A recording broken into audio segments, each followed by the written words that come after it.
Coming up next, author Adam Michael James talks about his book, Undo the Deed, when he joins Jen Andreessen in the studio. Stay with us.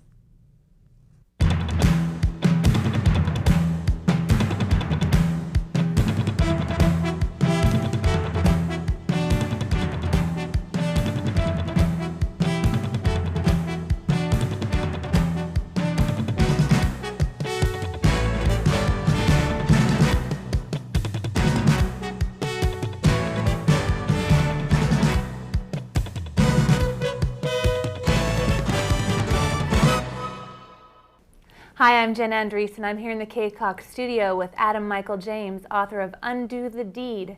Adam, you had said that you started writing this book in 1986. Is that correct? That's right. That's right. I was in high school at the time. That's amazing. So for 16 years you've been working on this. On and off. During high school, I worked on it quite a bit when I was supposed to be doing my work, you know.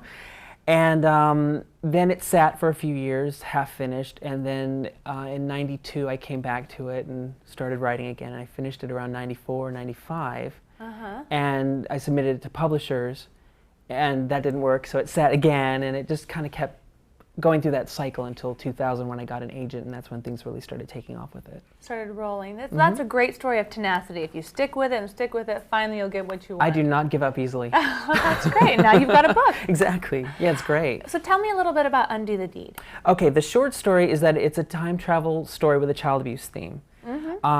This girl, Amanda, in 1987, is being beat up by her father, Matthew, and one night he almost kills her, you know, abusing her, and she gets away. She drives away hysterically in her car, and she crashes into a tree. And when she comes out of it, it's 1965, and she's taken in by this newlywed couple and ends up going back to school. So she's in an accident, and then she's suddenly back in time. Right. Had she wished to be back in time, or it just happened? No, she just was wishing for the whole abuse thing to be over, but you know, we never really know how the trip happens. It just sort of does. So she goes back to school and she meets the teenage version of her father, and she knows from talking to her aunt that, you know, they were also abused. It runs in the family, and so in her mind she thinks, well, there must be a reason I'm supposed to be back in 1965. So she figures if she gets into Matthew's life and her father's life, and tries to get him to talk about his problems and stuff, that maybe, you know, if she ever gets back to the 80s, he won't be an abusive person. It's a very selfish motive at first. Until she gets to know him and realizes there's a person underneath here. Because she never gets to see that, you know, in the adult version. And so they develop a friendship, and he does open up to her, but the twist is maybe not that much of an unpredictable twist, but he does fall in love with her. Not knowing who she is, of course. Wow. You know, and that's when things start to get confusing. Yeah, and that's when things start to get messy. Right. You know, and things don't quite go the way she thinks they're going to go. Wow, so don't give us all the secrets. Oh, no, no, no, no. No way. So even though it's a child abuse theme, which is a very serious issue, it sounds like it's got a lot of messages of hope. Absolutely, absolutely. I know that a lot of times when people ask me what the book is about and I tell them, you know, it's a child abuse story, I get a lot of funny looks, you know, because it's a very daunting, you know, issue-laden story, and it can be very, very heavy. I know that for me, if it wasn't something I already wrote, I wouldn't necessarily want to read it myself. But there's a lot of humor. There's a lot of humor. I mean, that's what got me through, you know, a lot of things I went through. Right. Lots of other little subplots and messages that don't have to do with the abuse. And yeah, there's a lot of hope in there. And you had mentioned you have a website that... Yes, and I'm kind of trying to make it like a DVD, you know, because I'm just starting out, and you know, where I put kind of like all these extra features on there, you know, like a lot of original handwritten notes and deleted scenes and stuff. I'm always adding to it. So that sounds really interesting. And the book is also available online, and on the website there's all these links to the online sources that they're available through.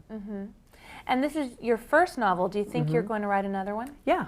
Yeah, I think so. I'm just now starting the research process. I put it off for a long time because, you know, as a writer, I just, you know, tend to want to write the story. I don't want to do the research. Right. But it's necessary, especially with this one, because it's going to be time travel again. But it's definitely not going to be child abuse again. Really? So you're really fascinated with time travel? I am. I've always been fascinated with time and clocks and watches, and I don't know why. Even when I was a kid, when I would draw pictures, I would always write the date and the time on it along with it.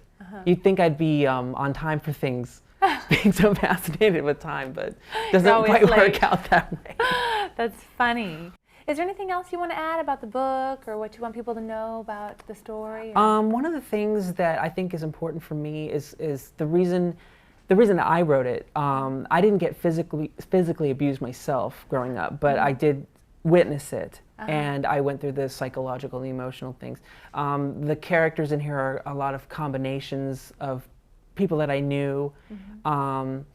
It's just, for me, it was about in the beginning expressing my feelings, what I went through, but it's also for people now, for people that are going through it, that people that have been through it, to know that there is a way out, that you can survive it, you can heal from it and grow from it. It takes a long time, I'm still working on it. But in the book also there's a lot of links to child abuse organizations, domestic violence, 12-step groups, therapy.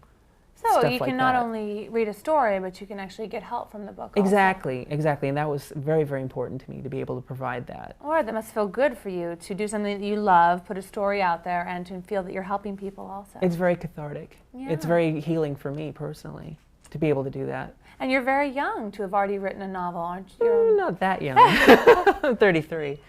Oh, that's a big accomplishment. No, Undo the Deed's been around with me half my life now, so. Right. You It's know. so good to finally get it out there. It is. It came out in June. Well, this is definitely a book that we don't want to miss, our local residents and other people. So thank you so much for joining us today. Thank you so much for having me, Jen. Yeah. Stay tuned for more news. We'll be back.